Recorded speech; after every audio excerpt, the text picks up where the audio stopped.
If parenting had a hotline, this would be it. Odd Moms on Call is where bold moms sound off on the real, messy side of motherhood. From mental health to political BS, we dive into the topics others avoid. No filter, no fluff.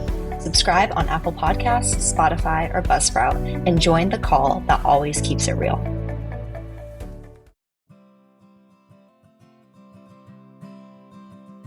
Welcome to Quiet Connection, a podcast dedicated to ending the stigma around postpartum mental health. I'm Chelsea. This week, I'm connecting with Michelle as she shares her journey through motherhood, focusing on her experiences of parenting a medically complex child. We reflect on her pregnancy and preterm birth experiences and how they influenced her choice to have another child. Michelle emphasizes the importance of having a strong support system to effectively advocate for yourself and your family's needs. Here's Michelle. Hello! Today I'm here with Michelle. Michelle, how are you? Good, Chelsea. How are you? I'm good. We were both just talking about how it's a Monday morning. It's a miracle that we're up and doing anything. Correct. And it's 6 a.m. my time, so this is great. Yes, it's 6 a.m. on Michelle's side of the country, and it's 9 a.m. on mine, and I'm still, I said, you're doing way better than I am. I'm still not with it, but it's a Monday. Well, I'm really excited to have you on. I'm excited to get to know you more and to just chat. But I'll dive right in like I always do, and I will ask you my go-to question. I would love to know a little bit more about Michelle, about who you are now, and who you were before you had kids. Ooh, I like that. Because my identity these days, it's who I am now and not so much about who I was. Yeah. So, I'm a mom, and I'm a mom of two kids, a 10 and a 7-year-old. My 10-year-old is what I like to call a complex kid. He's a special needs child, and who I am today is really, I'm a mom of a complex kid and a 7-year-old going on 16. So we are, it's a busy household, but we have fun, and I've been really working a lot on trying to bring awareness about parenting, special needs. My son has a genetic disorder that he's one out of 200 kids in the world. So really bringing that awareness and bringing that to my family, to the world is very important to me. So I started what's called Collective Wisdom for Complex Kids. And I'm out there just trying to help these mamas that are just starting the journey that I was in about 8-9 years ago. Now, who's Michelle prior to this? Michelle was born and raised in Brazil until she was 17 years old. I was a ballerina, and I left Brazil to come to the US when I was 17, and I said, bye, Mom, bye, Dad, I'm going to go. And I found a family that would take me in, and I went from a 3 million people city to Pocatello, Idaho, which is like a tiny, tiny little place. Yeah. And I lived in Pocatello, Idaho for a few months. And then I went to an even smaller place called Rexburg, Idaho. And it's where these days they call Brigham Young University, Idaho. But back then it was called Ricks College. It was a 2-year school. Honestly, it was the coldest I have ever been in my life because it snows all the time. So there's this Brazilian girl coming from, bikinis all the time, right? being out in the sun, to winter. And I remember the first winter I was walking to school and I had snow up to like my ears. I was walking on this tunnel to get to school, and I'm like, oh my gosh, what am I doing here? What am I doing? But it was a great time. I loved that school. I really enjoyed the time that I spent there, and that's where I met my husband. Although we only dated for a week and he dumped me after a week. God. But then 15 years later, he found me. So then that's when it worked out for us. Wow. I mean, I guess they say it's all about timing, but oh my gosh. No kidding. No kidding. Yes, it was all about timing. But, I've been in the United States for 30 years. So I've been here a long, long time. But my family is still in Brazil. My brothers and sisters are still in Brazil. And we go back quite a bit. So I speak fluent Portuguese. And we go to Brazil a lot. So that's like my prior life before I got Before being a married, mom. before Yeah. being a mom. Yes. Yeah. So it's kind of a different Michelle, but had I not been who I was before, I wouldn't be who I am today. So, Absolutely. I love that you were a dancer. I danced too. I couldn't do ballet, and that was way too strict for me. Um I that's don't know, awesome. that's such a cool story though. And of all places to find yourself to go to Idaho. I know. um Seriously. yeah. And I feel you with the snow. I'm a native Vermonter. I'm born and raised and never left. And we have snow this morning, actually. My gosh, already? Yep. I guess Yep. it is almost November.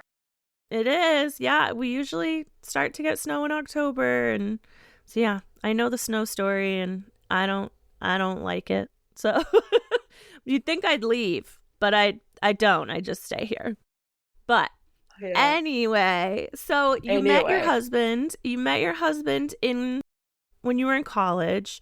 Wasn't the time for the two of you. Despite that, when you were sort of growing up and going through everything, I guess not despite that, but like in addition to that, were kids always something you were thinking about, or was that not really on your priority list? So I would lie to say that it wasn't, because back then, I went to a Mormon school. So I was Mormon. I grew up Mormon in Brazil. And I came and I was at a Mormon school. So what you do is you get married and you have children, right? Mm-hmm. But Mm-hmm. I was the one that was I can't remember. Somebody said that we were menace to societies or something like that, until if you didn't get married or had children. I had these roommates that was the whole entire goal of being in college, was to get married by the end of the year, and like their freshman year. I was never like that, and I didn't get married until I was 36. So I Mm-hmm. was the late, I don't know what you want to call it, but I got married super late. And yeah, of course, I think that I did want to have kids, but I also, in my head, I was like, I'm too young to do this. When I was in college, I wanted to Mm-hmm. finish college. I wanted to do things kind of in, I don't know if you want to say it the right way, but I always had opportunities. Like I had a scholarship in college, and then I got my master's degree in Indiana at Indiana State. And I wanted to finish those things before, really. And maybe I was just dating the wrong people, which I'll be honest, I probably was. We've all had those relationships. Oh my gosh, yes. You get into those relationships that you go, what was I doing for all that time? That wasted time, you know? So you go through that, and that's life. You do things, but yes, they are always in my mind. Don't think that I wanted to have many children. Mm-hmm. I come from a family of 6, and that was, my gosh, my Yeah, poor that's a mom and lot. dad. Yeah. So you were like, that is not for me. No, no, especially the way that my parents did it. They had 3, they waited 9 years, and then they had 3 more. And so I'm the oldest of the second batch of kids, is what we call it.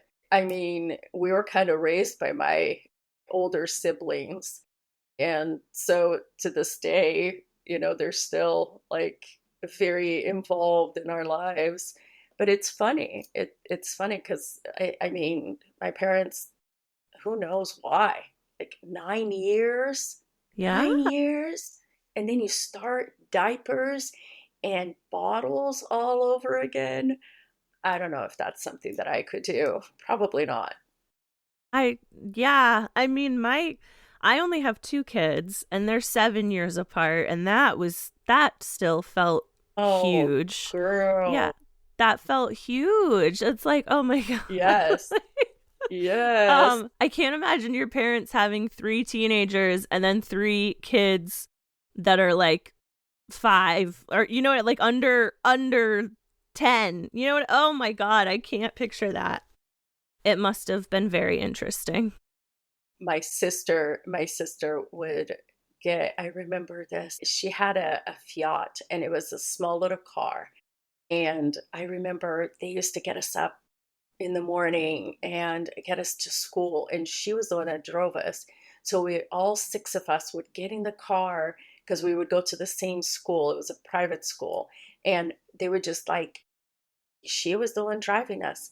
And it was this little car that had no power whatsoever. And I remember there's like this huge, huge hill that every day we're like, oh, please make it. Please make it. Please make it. We're going to make it. 6 of you piled in the car. Please get up the hill, Yes. please. Yes. Oh my gosh. Yeah. I just Oh my thought God. about that. I haven't thought about that in like probably 30 years. So that's a story that I haven't told anybody. That's so cool. Well, and I'm a car lover too. So like immediately when you say Fiat, I'm like, ooh, that's a really little car. Like It is. It's a tiny, tiny car. Yes. oh my gosh. Okay, so I love it. I get this great sense of who you sort of were. You were having these life experiences, and we all have the people that we dated that were like, what the heck was I thinking? But it also sounds like you had goals and you had things that you wanted to achieve. Where when did the shift happen? I was going to say, when did your husband wake up and realize? How did the shift happen that you guys reconnected? So he was married to another woman before, and he went through a divorce. And I was dating somebody for a long time, and I had moved to California. And he actually, this is going to sound so taboo and so cliche, but he found me on Facebook, and he looked at my picture and he goes, you still look good. You still look good. And he's like, why don't you come visit me in Las Vegas? Because he's from Las Vegas. And I was like, oh my gosh, here I go. I haven't seen him in like 10 years. So I get on a flight and I go to Las Vegas. He picks me up from the airport. Then we have a great weekend. And then we started dating that way. Like he would come down, I would go up there. And then about a year later, he was like, well, we kind of have to figure this out. And I said, I know. Yeah. And so I was actually going to move up there. And then he said, no, I want to change my life. And he moved down to California.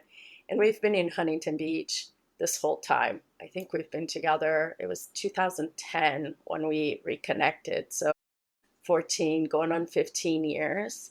And so, yeah, it's been a ride. I will tell you that. It's been a ride. Yeah. How did the conversation of, just because this is a parenting podcast and I could literally talk to you about all of your life. I could talk to you about all of your life adventures and that would be amazing. But to like steer us, Yes. how did the conversation of kids come up with the two of you?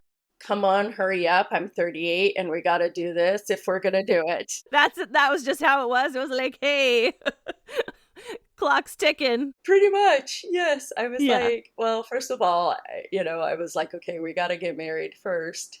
And then as soon as we got married, I'm like, we got to do this. Like, clock's ticking. I am getting older.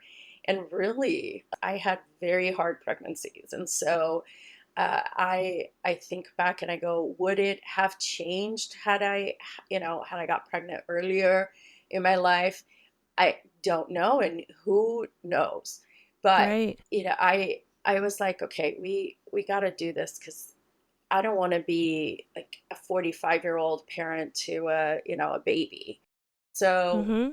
that's kind of how it was, and we got pregnant. I had my son when I was 38, 39 about, and his was an awful pregnancy. It was, oh my gosh. I work in my day job is I am a sales rep for an orthopedic company and I sell orthopedic implants. And so I'm in the operating room all day long, just making sure that the surgeons are using my stuff the way that they need to use it.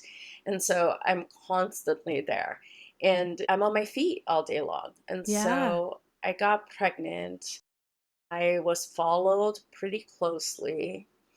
And it was when I was about 25 weeks, I think.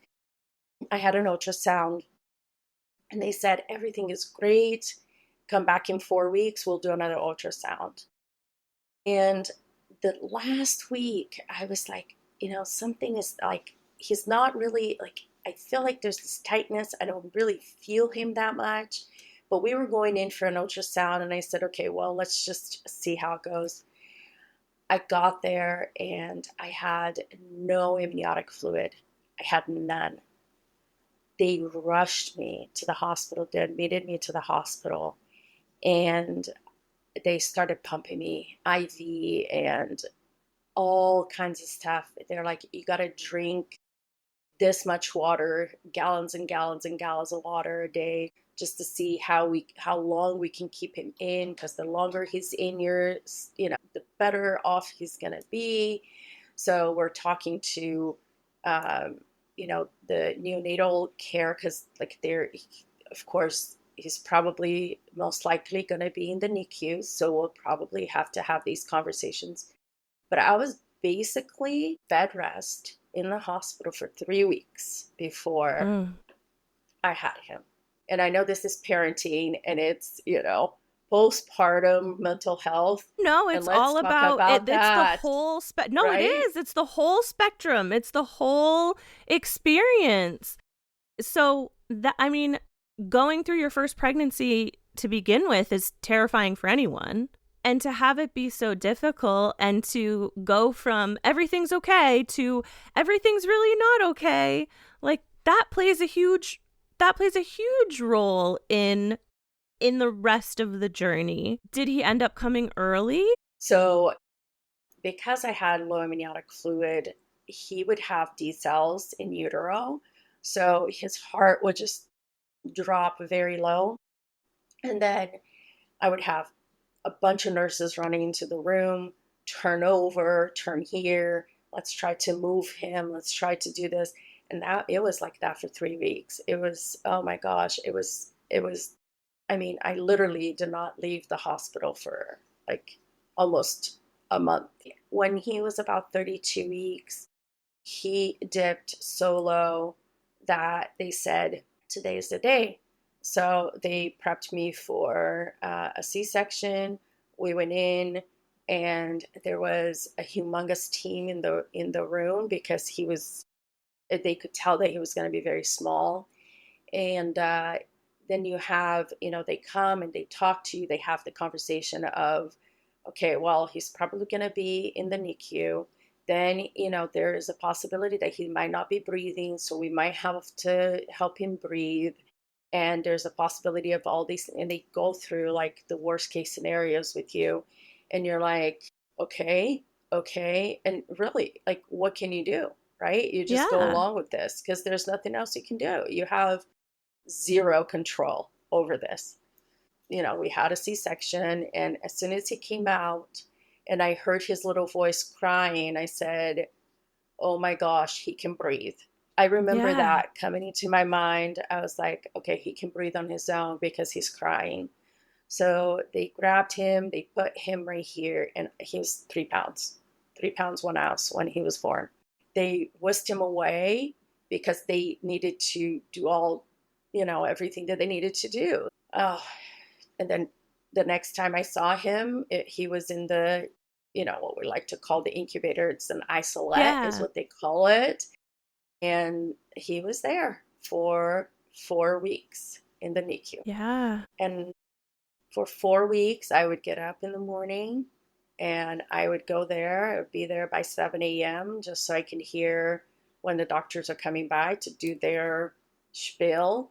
And then I would come home at 7 o'clock at night when they kicked me out. You spent a month in there every moment. Yes.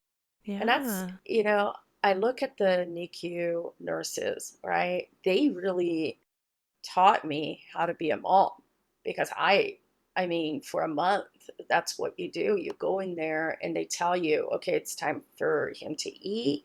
You can, hold him now. And he couldn't breastfeed.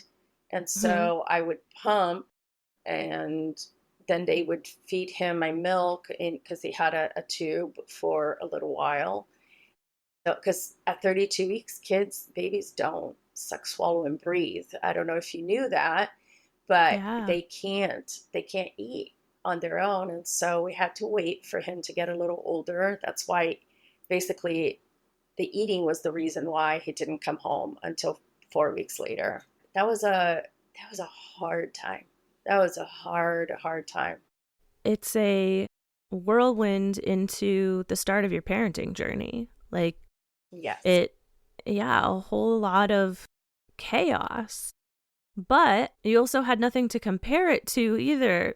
Like, it just, right? Like, Yes. listeners who are not seeing this, like, the face is like, yeah. Like, Yes. So, like, some of these questions are going to seem like really silly questions, but for people who haven't experienced having a preterm birth or for having a baby in the NICU, like, what were some of the things you think were the most helpful for you, and what were some of the things that were definitely not helpful for you in terms of navigating that experience? So I really appreciated those nurses in the NICU. The nurses and the people who work in the NICU, they're made differently. Yeah. Because they're not just caring for the babies, they're caring for the moms. Because, if you think about it, you just had a child, but you went home without your child. Mm-hmm. That's kind of the expectation when you have a baby, is that you're going to have a baby and you're going to take your baby home with you. And then life starts. And it's not really like that when you have a NICU baby. And he was so tiny. He was so tiny. So those nurses were like the most helpful people like ever. And then the nurses that were not the ones. We all know those nurses too. All of us who have ever had a hospital experience. That's right. But, I look back and really, like, I was surrounded by a really good team.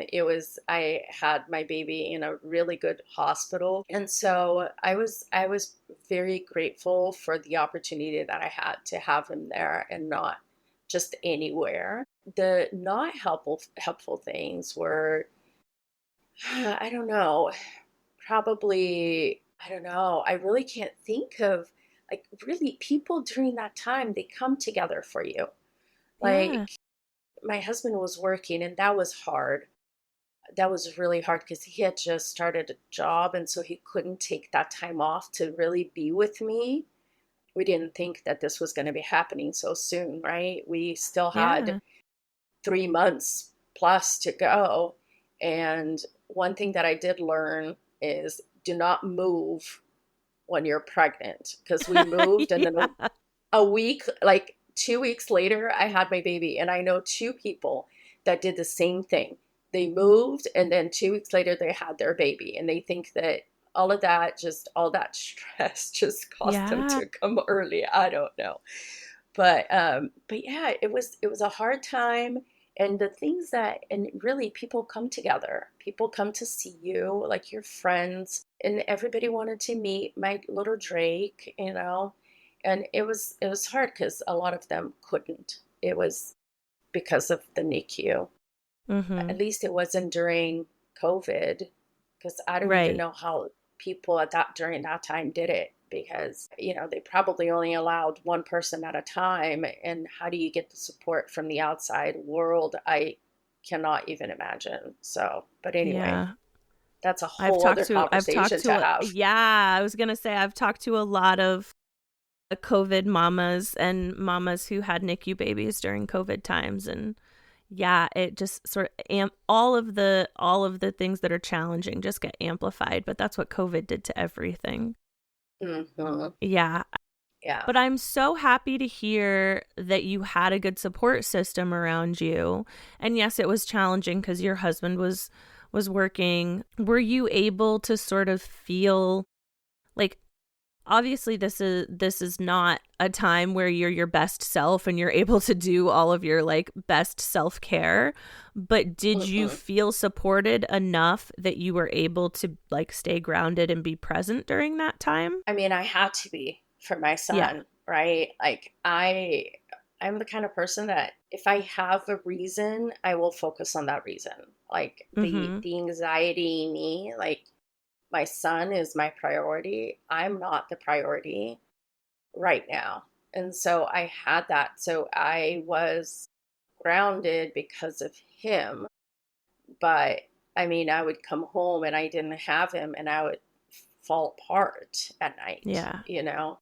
Then you start talking about postpartum depression, and having a baby in the NICU is like compounds that, right? And I already had depression before. I was actually doing pretty well. I don't think that I was on any kind of antidepressants before I had my kid, but I had to go on them because I Mm-hmm. was depressed. I was. And it was pretty bad. Everything, and even after we brought him home, I took a total of 4 months off, because 1 month I was in the hospital, and then a month for him in the NICU, and then 2 months at home.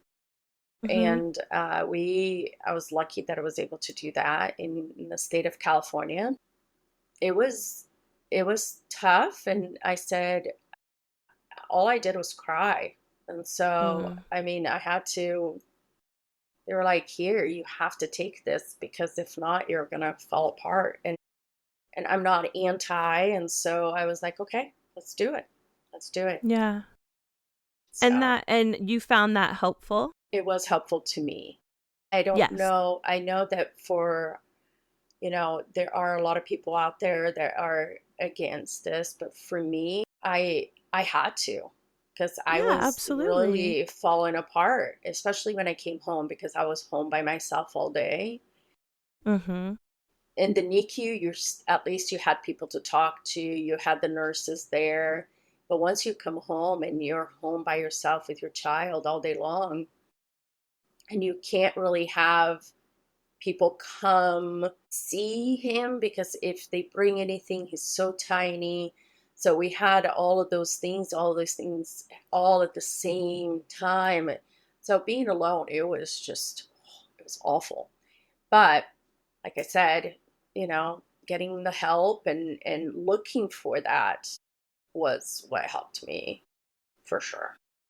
And the only reason that I ask is, and you said it beautifully, like for some people it works and for other people that's not their journey, and that's kind of like the whole premise of Quiet Connection, is that everybody's journey is unique, but we all sort of share this common thread of like we all have been through something. And the reason that I asked if it was helpful for you is because, especially with you saying that you had a previous history of mental health, like you had the foresight to know, like, okay, what I'm feeling right now, this isn't me. And whatever it looks like, I need help so that I can get back to me. And that's powerful. That's very powerful. Yeah. And like, again, like we talk a lot about community and we talk a lot about the village. And it sounds like you had a really, really good community around you, which makes a huge difference. The interesting thing is that we did, but it wasn't consistent because my family was in Brazil. His Right. family was in Las Vegas. And so we would go through these low times, right? Especially during the week. And that is when my depression would kick in. And knowing that he was so little and knowing that we couldn't really take him out in the world very often, it was hard. And then I look at the difference that it was when I had my daughter, she was 37 weeks, but she was full term. She was fine. And I mean, the time that I had off, we were traveling, we were going to different places. Like, it was so different than the other pregnancy. You can tell the difference there because preemie versus a full term baby, it was great to see the difference and see that it wasn't just me, that I didn't do that. It just kind of happens. Well, and that leads kind of wonderfully into, like, I feel like I'm jumping ahead a little bit. When did you guys sort of discover, I mean, obviously you had a preemie, and obviously you guys discussed that there may be some different types of complications medically and developmentally. When was the turning point for you guys when you realized, like, this is maybe more than just preemie development? So because he was a preemie, the hospital follows the children that were in the NICU. So they followed them for like 1 to 2 years. And so I remember taking him in and them saying, well, he's delayed, he's behind. And then every time we would go, he would be even a little bit more behind. And then it got to a point where, and they looked at us and they said, there's a question here for autism. And and that's kind of when we started, going down the rabbit hole. He doesn't eat very well. He doesn't have the grips that he needed to have. His milestones were not being really met. And so, but the eating was what I had the most problem with. So I found an occupational therapist that was like, okay, you need help from the regional center, which is the state-funded program in California. So if you have a child who needs any kind of help, therapies, or any kind of assistance in that way, they go under 3 is the regional center. Once you turn 3, you go into the school district. Mm-hmm. And we were at the under 3.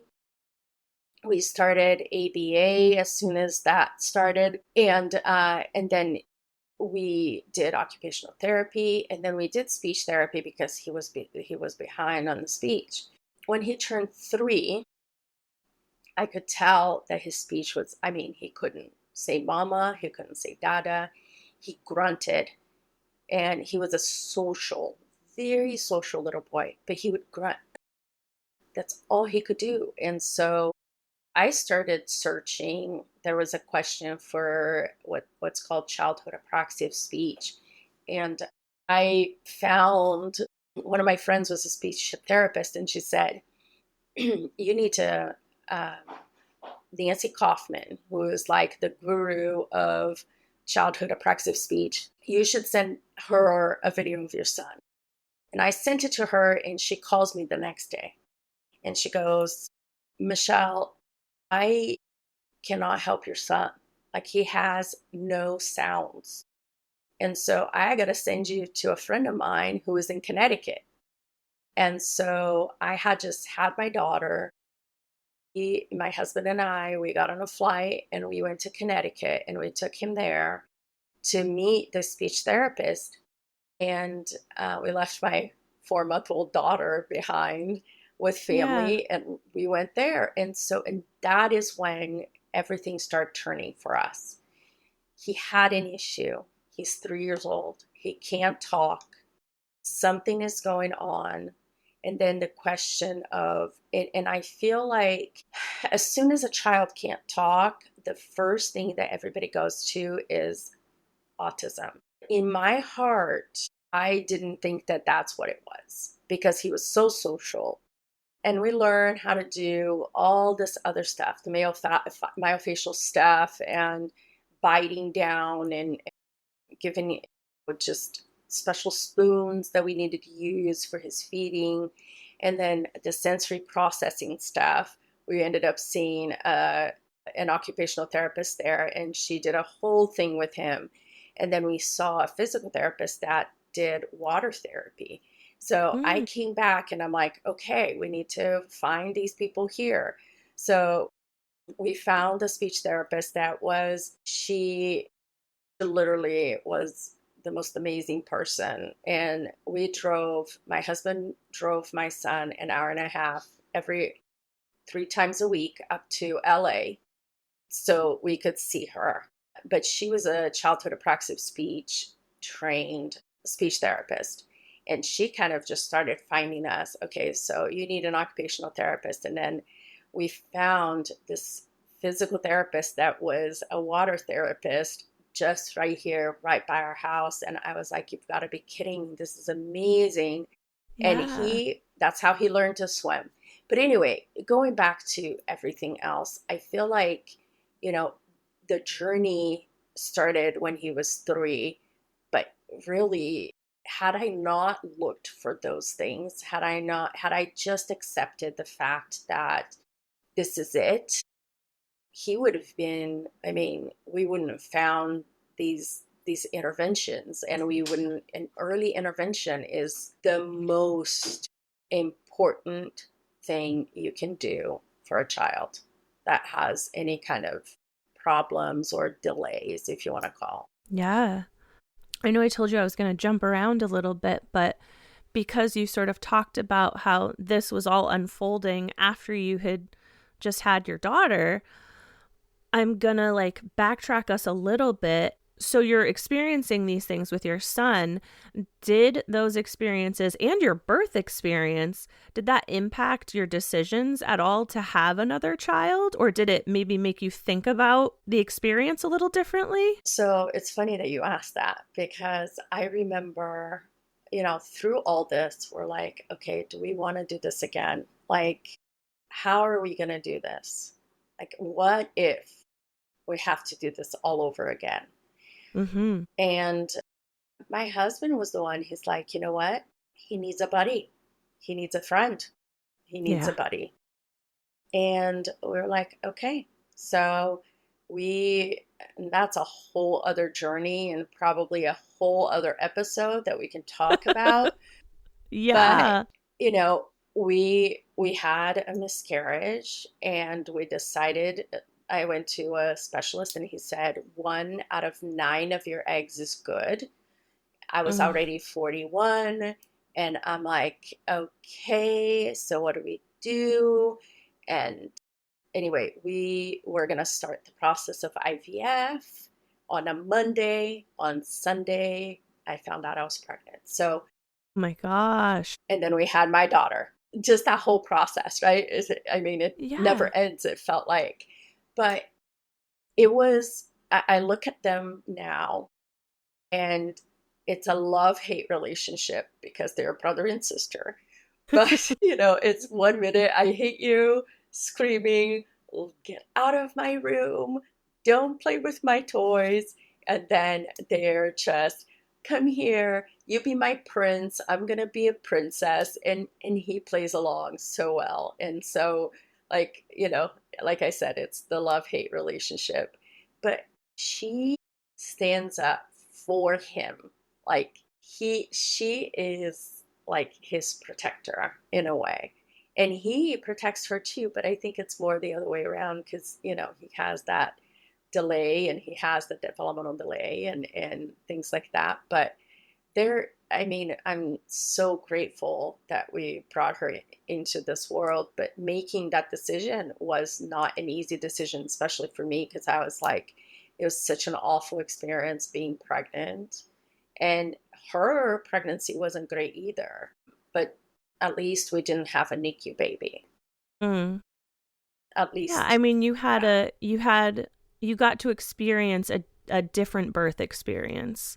And we say like every pregnancy is different and every birth is different. And yeah, I was going to say, like, I'm glad you got to experience a different birth experience, but that's not even what I mean. Like, it's just, it's interesting to hear you reflect on the differences between the two. And it illustrates that every experience is unique, even from one pregnancy to the next. So now I'm jumping around again. So you knew in your gut, in your mama gut, that this was not ASD. This was not autism. What was the journey like for you in getting to his ultimate diagnosis, which is it's TBR1? That's right. Yeah. So the journey was long, and it was hard because everybody was just like, you're just not accepting it. You're just not accepting the diagnosis. And it's actually interesting because up until he was about, I don't know, 4 or 5, everybody was just, oh, he's going to outgrow it. Everything's going to be fine. You know, you get all those things from people outside, right? Oh, so-and-so didn't speak until they were 5. So don't worry about it. Don't worry about it so much. And if you go along with that, I'm sorry, just don't. Yeah. Don't go along with that, because early intervention, like I said, is the most important thing that you can do for your developmentally delayed child. There was something with me and my husband where, like, you know, he's too social for this. He wants that interaction. It's not like he's pulling away. And so the first diagnosis we had was childhood apraxia of speech, and then you get sensory processing disorder, and you get all these things. And when you put it all together, like, that is like what it looks like on paper, but it just didn't fit. I fought this. I really did. And I am glad that I did, because had I just said, okay, we would have never had a genetic testing done about 3 years ago to find out that it is not, it's a genetic disorder that causes autistic traits, not necessarily autism. And so he does not have an autism diagnosis. And I feel like, you know, had I not pushed, had I not stood up for it, and it's not that I didn't accept the autism diagnosis. It's just that in my heart, I knew that that's what, it wasn't that. And so we looked for, I went everywhere. So one of the things that I teach my parents that I've been working with is you got to have a team around you, right? A medical team that's around your child. And it wasn't until I got a full team around him that somebody said, you know what? Hey, let's do a genetic test. Let's go that route. But we had to do an EEG. We had to do, we had to go through so many hoops to be able to get to, okay, let's do this whole sequence genome testing. And then honestly, like, when I got the call from the geneticist, I was like, okay, it's negative, right? Because everything else was negative. Right. Like, I was just expecting negative. And they're like, actually, it was positive. And we found that he's a de novo, which is you and your husband, you guys don't have it. He does. He has the TBR1. And then they showed me, and it was one little letter that switched in his little DNA. And I was like, okay, I did it. All of this, up until that point, I had been blaming myself for whatever. I ate too much Taco Bell. I drank too much Dr. Pepper. I didn't count the kicks right. And all of that, I'm like, I did this, right? That guilt. And then when I heard that, it was like, okay, it wasn't me. It was when he was made, the DNA wanted to switch that little letter for him. And that's what it was. And so at the time, he was like, there were about 60 kids, 60 people in the world with TBR1. Now we have about 200 in the world. And we're from all over the world. And they really, truly think that this is an underdiagnosed disorder, because if you had genetic testing done before 2021 or 2022, it wasn't, you couldn't test for it. So they think it's underdiagnosed. I did my research. I don't research the people that I am going to meet because I want to authentically experience your story. My little special educator brain was like, "Oh my goodness, TBR1, I've never heard of that." Like, and being in intensive needs, there's a lot of things that I have heard of that other people may not. They don't come up in a typical like special ed or developmental delay conversation. So I was like, oh, I haven't heard about that one. And I looked it up. And it was like only in 2020. Yeah, in 2020, 40 people had been identified. And I was like, oh my gosh. And when I was looking into it more, like you could obviously speak on this, but like I can understand how it could be underdiagnosed because so many of the symptoms mimic other things. Like you were talking about like the autistic traits. And then there are also like, you can have seizure activity and you can have and feeding difficulties and head circumference, like a smaller head circumference. So like all of these things. And it's like when they tell you, what is that thing? What is that medical term? Like when you hear hoofbeats, you don't think zebras, you think horses or whatever. But like in this case, the hoofbeats are coming from every direction. And it's like, what the heck? So that must have felt so validating to you, I would assume, to hear like my mom instincts were right on this.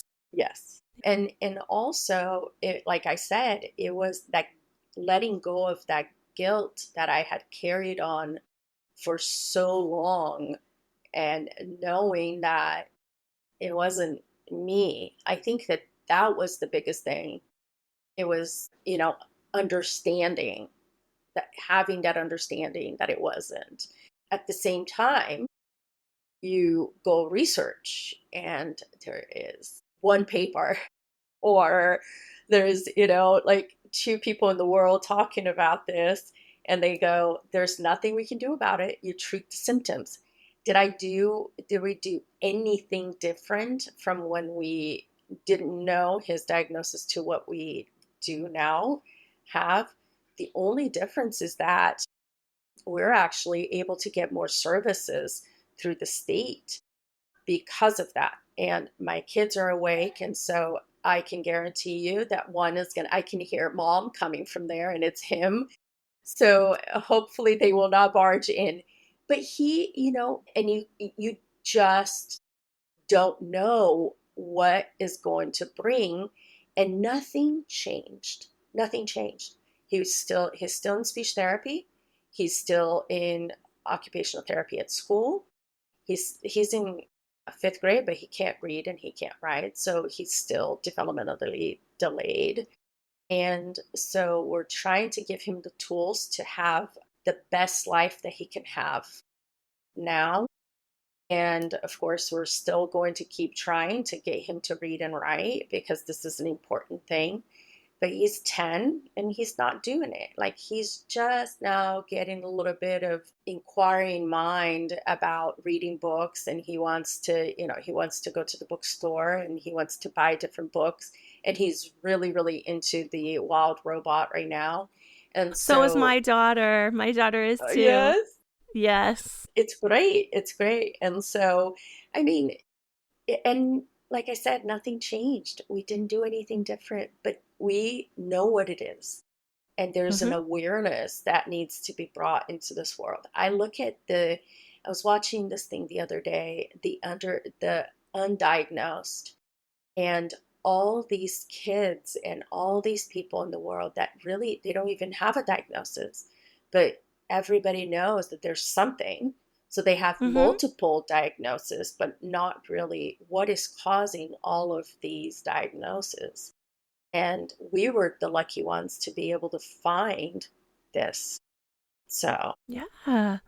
Well, and I think for some people, there's really a wide range of, just like anything in life, of families and their relationships with diagnoses. And for some people, That's not an important thing. Like, the label isn't what's important.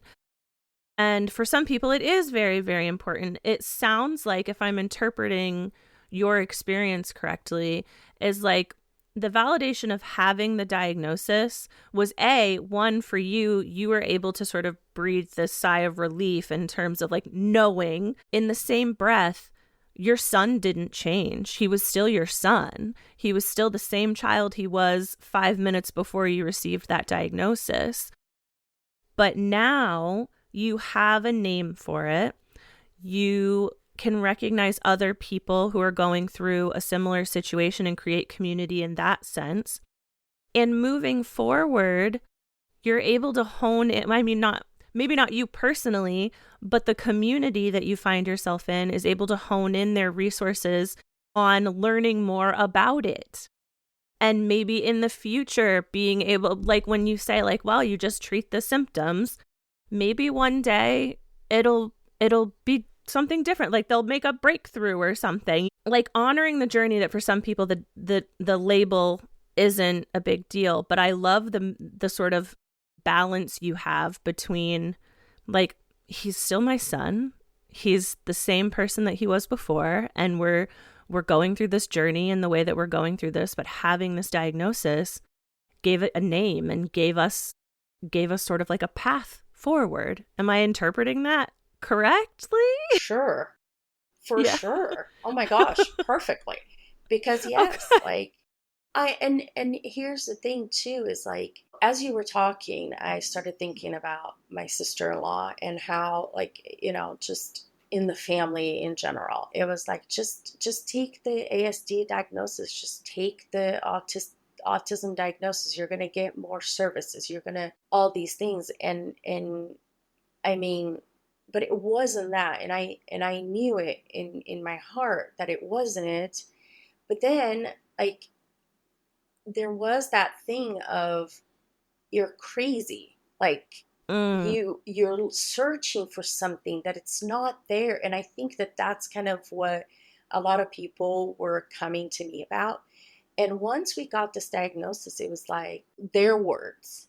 It was, wow, we can have, there's this feeling of acceptance that there's a reason why he is the way he is. And there's a reason why, and we can, it's not an acceptance. It's like, okay, I can understand why he does the things that he does.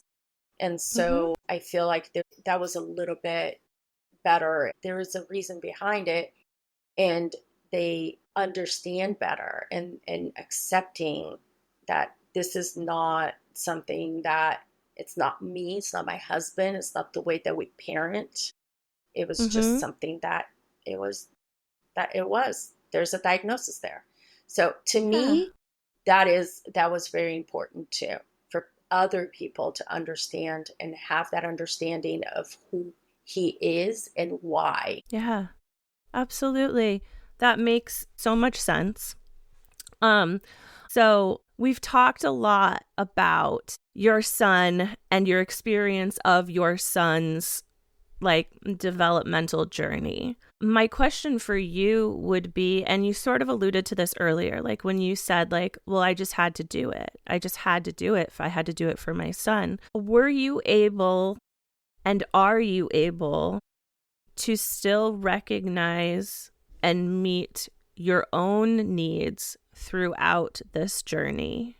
For any parent out there who may be newly into this. Honestly, I think that in the beginning, we are so lost.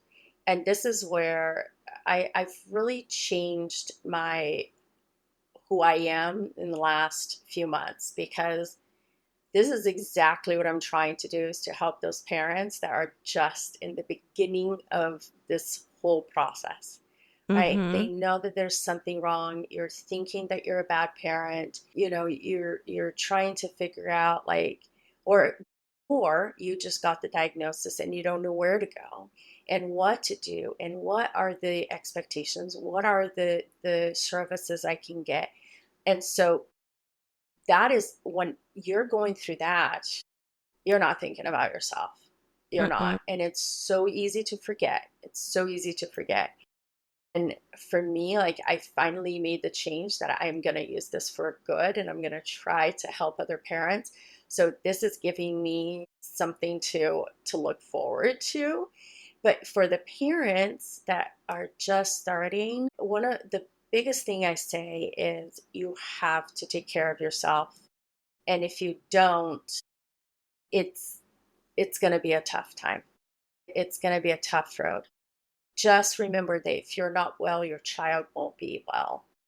And I've gone through that over and over and over and over again. And unless you are well, they will not be well. And you're worthy of just as much care as you are giving to your child. That is a message that is beautiful, and it was going to be my next question. It was going to be like, what would your message be to these new people? So I'm going to flip it a little bit. So what I typically do with my episodes is I usually end on one of two questions, and I wait until we've reached a point where I feel like, I feel like we're at that sigh point, and then I decide, because you already answered one of them, I'm going to switch it. So my question will be, if you could go back in time to the Michelle before you were pregnant the first time, before any of this, and you could instill something within yourself that would carry you through this journey. So you can't tell yourself what's going to happen. You can't tell yourself you're going to wind up in the hospital for 3 weeks. You can't tell yourself you're going to have a NICU baby, any of that stuff. But you could instill something within yourself to get you through. What would you instill? Patience. Patience, my friend. Yes. Patience. Because that's all I could think about in my head when you were asking. I wanted to just scream it. Because I want to get everything done right then and there. Yes. Like, I think that is beautiful and authentic, and I love it. Something that I need to learn. So again, this is another one of those conversations where I feel like I could just talk to you forever, but I'm respecting you and respecting your time. So I just want to say, thank you for sharing this part of your story with me. Thank you for advocating for not only your family and your son's needs, but for other families who are going through something similar. And I hope that my listeners, especially listeners who are going through something similar in terms of whether it be having a baby in the NICU, whether it be having a child with some sort of developmental or intellectual disability, like understanding they're not alone. Yeah, I mean, that's my tagline, like, you're not alone, I see you. But like, when I think about it, yeah, just the thing that you're exuding so much of is like, you're not alone, and you don't have to be alone. You don't have to be alone in this. So yeah, thank you for letting us glimpse this part of your life, and for all the work that you're doing. Well, thanks for having me and letting me tell my story, because I really hope that this touches somebody, and that somebody will understand that exactly that. You're not alone. You're not the only one going through this. Build a village around you, because you need that village. And thank you for having me on this, letting me talk about it, because it is so important to me. So I appreciate you having me. Thank you, Michelle, for sharing your story with me, and for the dedication you have to advocate for your family and others in similar situations, as well as helping to amplify the message that you are never alone. To learn more about Michelle and TBR1, visit wisdomforcomplexkids.com. That's the number 4. Or check out Michelle's social media accounts that are linked in the show notes. You can keep up with us on Quiet Connection by following us on Facebook, Instagram, TikTok, and Threads at Quiet Connection Podcast. You can help our community grow by leaving us a rating and review on Apple Podcasts or Spotify, and consider sharing our episodes on social media. To share your personal journey, you can contact us through our website at quietconnectionpodcast.com, Join us next time when another story is told and you realize you are not alone. I see you.